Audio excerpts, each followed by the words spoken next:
back to the channel of Pro Enzo Vid, and this is a video that I was definitely thinking and considering about making, because I didn't know if this was the best idea to make it or not.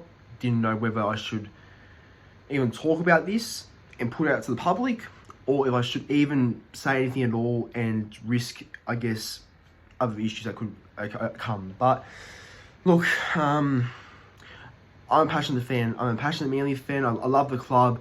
I'll do anything for the club if I had that chance to. And you know, look, I'm just pretty mad, you know. And this video is recorded today, which is Wednesday. Now it'll probably be published tomorrow if the whole thing gets confirmed that there's a staying, which is the Thursday. So just mind that.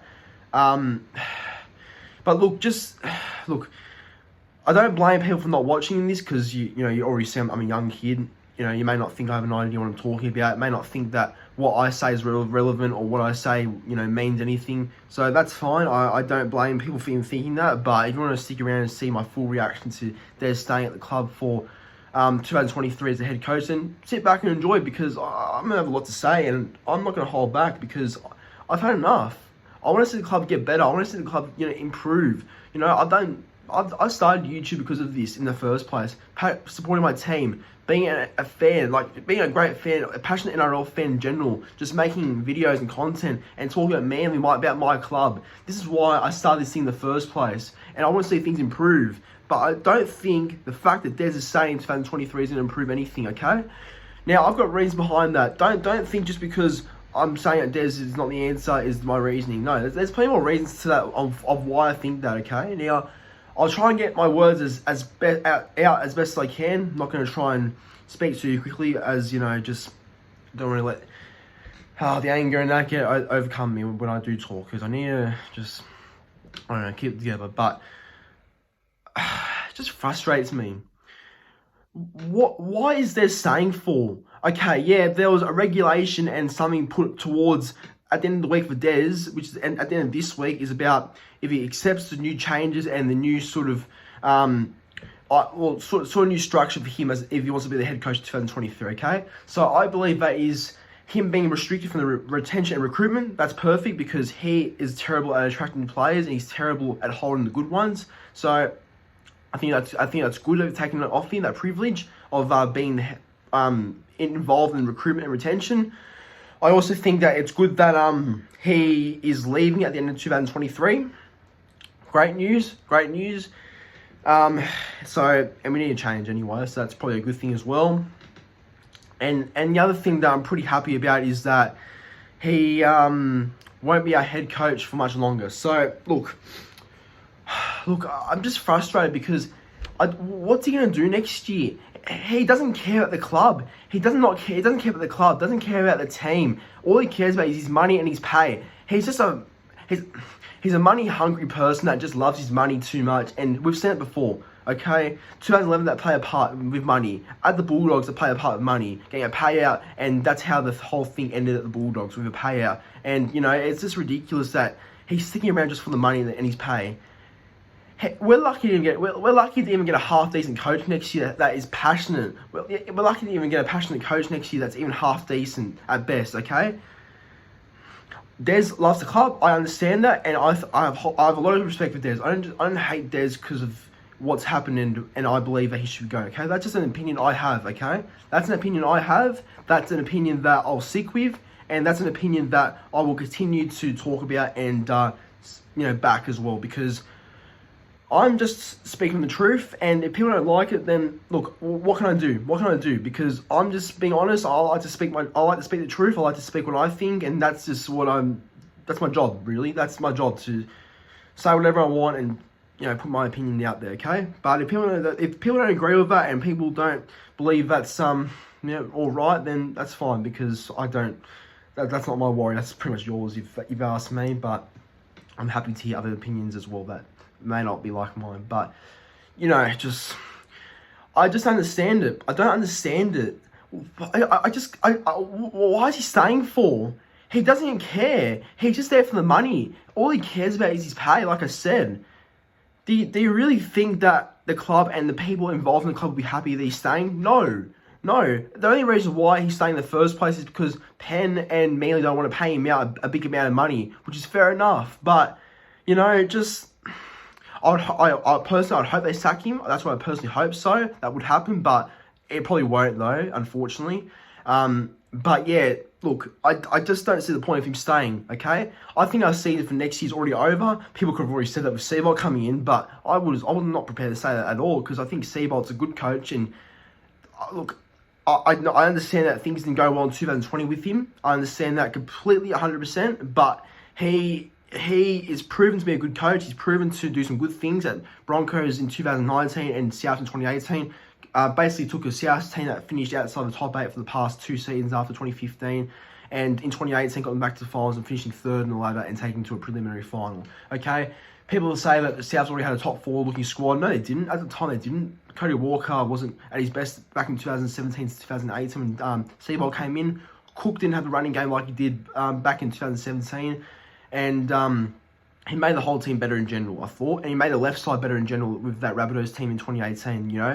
The reason why South's attack flows so well and it's really good in that left hand side is because of Seabolt and the way he structured that. That's lived on ever since Bennett's been there too. And people will just rubbish him because of one bad thing that's happened to him, and that's just the way Broncos are playing, the way that maybe he had issues or drama with players. But you don't put that entirely on him, though, in my opinion, because he's the coach, and there's more factors to a club than a coach making the wrong decisions, in my opinion. Okay, may have had some mistakes, but that's not all his fault, and I'm ready to back him when he does become the coach. I hope it's for 2023, but it's not going to be. It's probably for the year after 2024, but oh man, I'm stressed, man. I just can't believe he's staying. I don't understand why. Okay, Des, look, people, I don't think Des is a bad coach, because you don't go from instantly being a good coach to a bad coach. I understand that, but Des for me is not a coach that understands the modern game. Okay, it's proven that he doesn't understand the modern game. I mean, Manly fans and other people have such short memories and remember. Or don't remember, as a matter of fact, that when Des used to pick this plotter over this rookie and used to play this player in the wrong position and play this player in reserve grade and not give him a go instead, people forget that. People 100% forget that, and that's what pisses me off, because, all of a sudden you're defending him because of favouritism, I believe. Don't defend someone because of favouritism, okay? Yes, he's a club legend. Yes, he always will be a legend, but you don't defend someone because of favouritism, okay? At the end of the day, it's just the honest truth. Manly are being honest, and I believe it's good that we're being honest. And I know a lot of people are criticising Scott Penn and everything, but at least he came out the other day and admitted that there is change that has to happen in order to get a successful football department that can lift us close to a premiership. Now, I don't believe Manly are near a premiership by any means, but I think it's good that there's indication that we want change and we want something to improve, because ever since Des has been back at Manly, 2019 good season, but that's the season before all the new rules came in. 2020 struggled really badly without Tom, and you know what? I just want to say this as well. Des is not a good coach without Tom. Tom has to weave his magic without wonder fees, to get anything good out of Des, to have a good sort of publicity on Des, because when Manly were thriving last year in 2021, Tom was injury free, he was fantastic on the Daily M, and that overshadowed the coach that Des is, because Des is not the coach he used to be, okay? Especially not under the new rules anyway. He doesn't get the modern game, and he doesn't understand what the game is made out of today. It's a young men's game. It's a game that is a lot quicker, and you need a lot of mobility type players and forwards, and you need to remember that the game's getting quicker in general, and you've got to make some changes to that. But no, Des is too stubborn. He's too stubborn to make changes, and he's just, in general, a coach that doesn't like change, and that's what's frustrating, okay?